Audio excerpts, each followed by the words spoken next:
தங்களை அனுப்பியது ஜிம்பராசூரன் தானே? அவன் ஆளுமையை ஏற்க வேண்டும் என்று என்னை ஒப்புக்கொள்ள சொன்னானா? அதற்குதான் வந்தீர்களா? அவ்வாறெனில் அது நடக்காது. நான் ஏற்க மாட்டேன். அந்த ஜிம்பராசூரனின் ஆளுமையை நான் ஏற்க மாட்டேன். இங்கிருந்து சென்று விடுங்கள், இல்லையேல் மூவரையும் தீக்கிரையாக்குவேன்.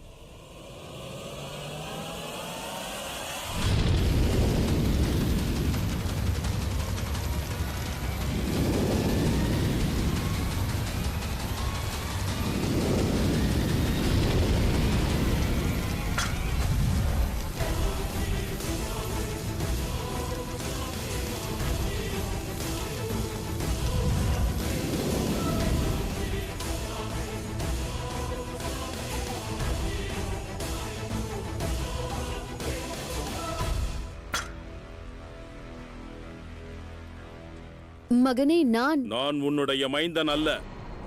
இங்கிருந்து சென்று விடு.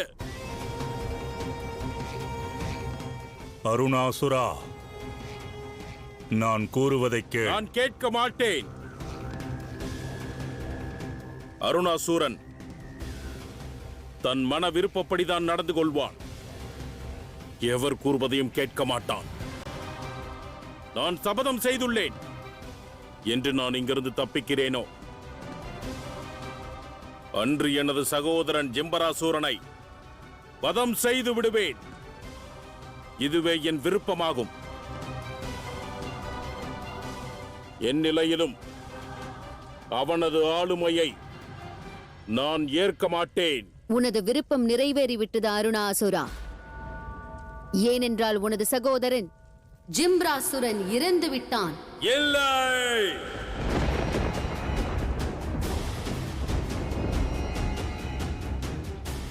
அதற்கு வாய்ப்பில்லை.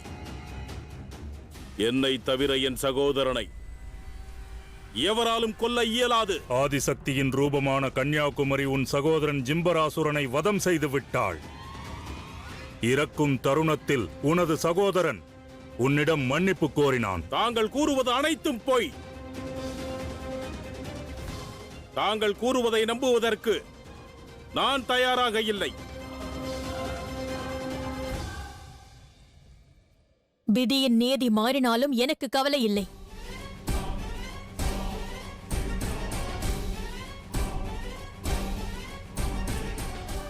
ஆனால் இன்று ஆதிசக்தி இவர்கள் மன விருப்பத்தை நிச்சயம் நிறைவேற்றுவாள்.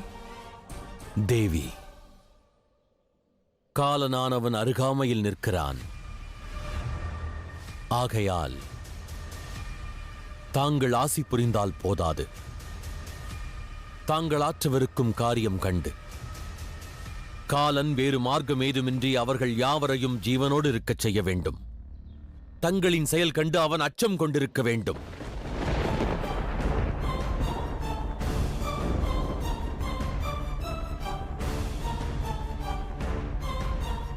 காலன் என்னை கண்டு அஞ்ச வேண்டுமா? எவ்வாறு மகாதேவா? அதை தாங்களே அறிவீர்கள். ஆனால் தாங்கள் ஆற்றவிருக்கும் அக்காரியம் அண்ட சராசரத்திற்குமே ஓர் எடுத்துக்காட்டாக திகழ வேண்டும்.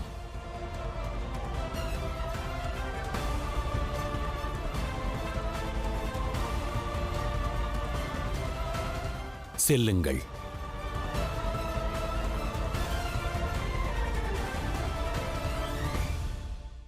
தாங்கள் கூறுவதை என் நிலையிலும் நான் ஏற்றுக்கொள்ள மாட்டேன். என் சகோதரன் அதீத சக்தி கொண்டவன். அவன் இறக்க வாய்ப்பில்லை. எங்கள் மீது நம்பிக்கை இல்லாவிட்டால் நீயே இதை பார். எவ்வாறு அந்த ஆதிசக்தியின் வடிவமான கன்யாகுமரி உன் சகோதரனை வதம் செய்தாள் என்று.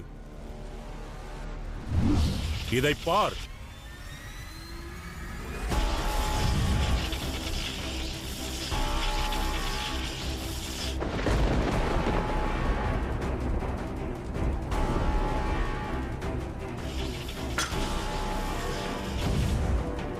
இப்பொழுது நம்பிக்கை வருகிறதா? என்னை விடுவியுங்கள், என்னை விடுவியுங்கள். நான் வஞ்சம் தீர்க்க வேண்டும். என் சகோதரனை கொன்றுவிட்டாள். அவன் மரணத்திற்கு நான் வஞ்சம் தீர்க்க வேண்டும். என்னை விடுவியுங்கள்.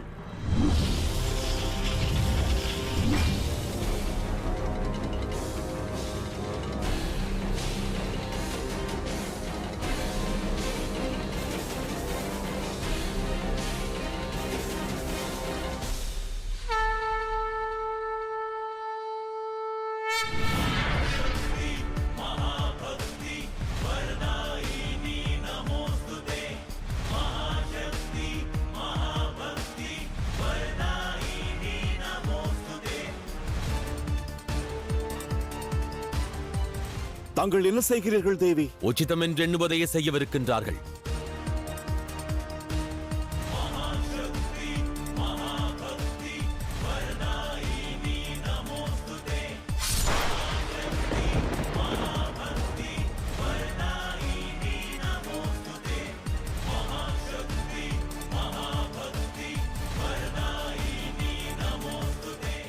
செல்லுங்கள் தேவி.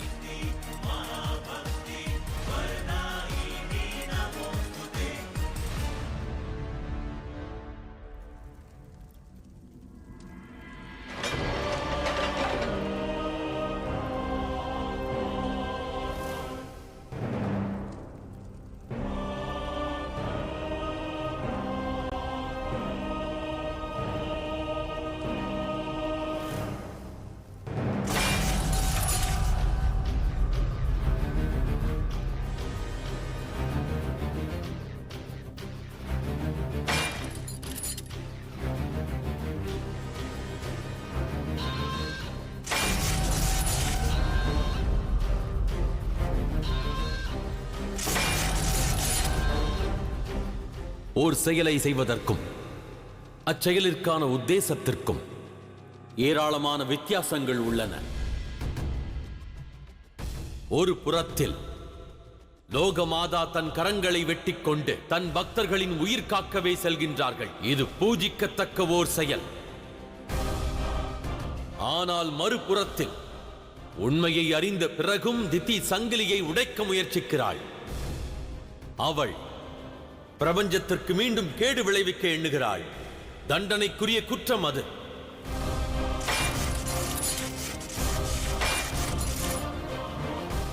சக்தி மற்றும் திதியிடமிருந்து பிரபஞ்சத்தோர் ஒன்றை நன்றாக புரிந்து கொண்டாக வேண்டும். ஆற்றும் செயலினை விட உயர்ந்தது அச்செயலுக்கான உத்தேசம்தான். இவ்வகை செயல்தான் ஒருவரை திதியாக மாற்றுகிறது. அதே நேரம் மற்றொருவரை லோக நாயகியாகவும் மாற்றுகிறது.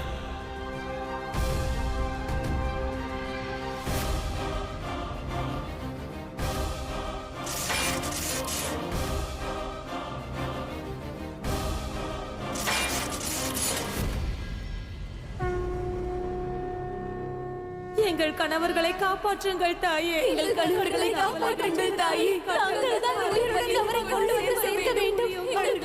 எங்கள் கணவர்களை காப்பாற்றுங்கள்.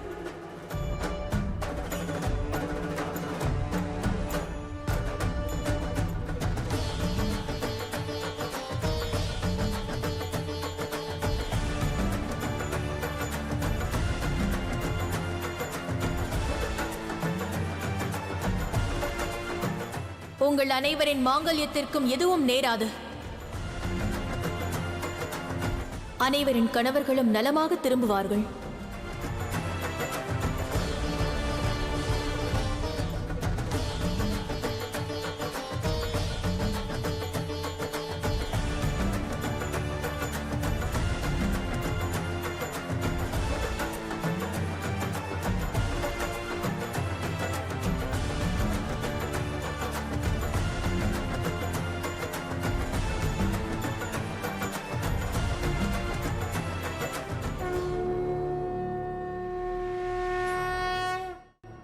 பார்வதி, தாங்கள் நேரடியாக இங்கு? அவ்வாறென்றால் எங்கள் வேண்டுதலுக்கு செவிசாய்த்து விட்டீர்கள். எங்கள் மாங்கல்யத்தை காப்பாற்றவே இங்கு வந்தீர்களா? எங்கள் கணவர்களின் உயிரை காப்பாற்ற வந்தீர்களா? ஆம், ஆதிசக்தி இருக்கையில் உங்கள் அனைவரின் மாங்கல்யத்திற்கு ஏதும் நேராது. ஆகையால் சிவசக்தி மீது நம்பிக்கை கொள்ளுங்கள்.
இயற்கையே, இது உனது தேவியின் கட்டளையாகும். இவர்களின் கணவர்கள் எந்த நிலையில் இருந்தாலும் சரி, எங்கிருந்தாலும் சரி, அவர்களை காக்க வேண்டிய பொறுப்பு உன்னுடையது. அவர்களது பாதுகாப்பு உன் பொறுப்பு.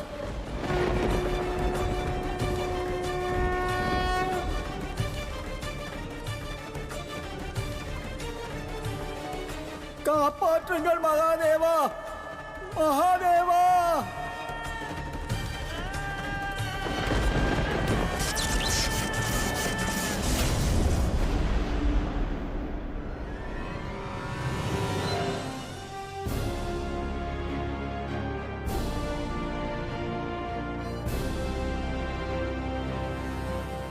என்ன இது?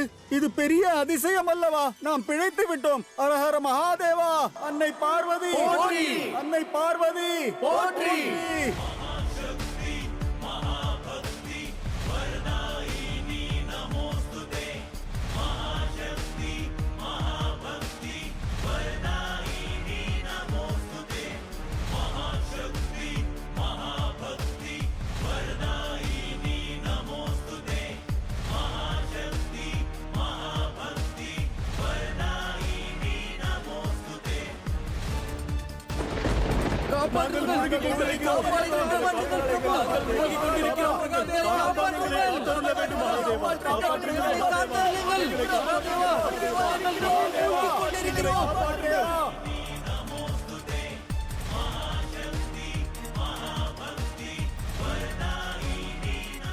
நான் வாக்களிக்கிறேன்.